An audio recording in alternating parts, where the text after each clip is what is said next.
What's up? I'm back to back from the back, Marlon. Warning, bawal panoorin to pag gutom ka.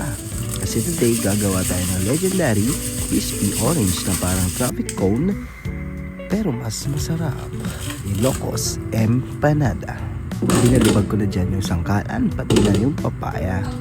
Ginayat na natin yan ng napakabilis para mabilis matapos. Kasi gutom na ako dyan habang nagpe-prepare pa lang. Viral nga pala ito sa TikTok ang paggawa ng Ilocos Empanada. Kaya ginaya ko na rin. Kasi namimiss ko na rin.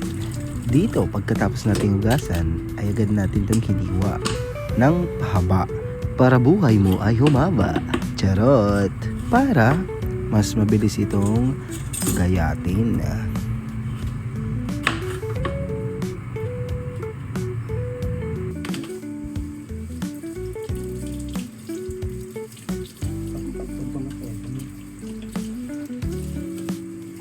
At eto, gayat to the max ako dyan.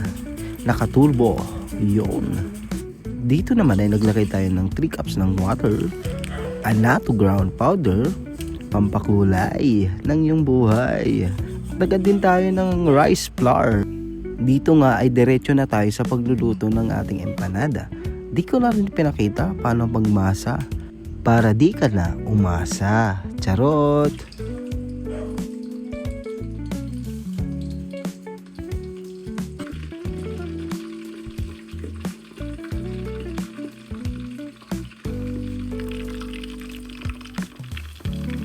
Dito nga ay nakikita ko na ang crispiness ng empanada, ngunit hindi yan perfect yung pagkakashape.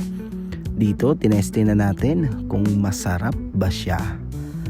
Aminin ko, hindi yan perfect at hindi rin todong parang empanada na masarap. Pero all goods na rin. Yes!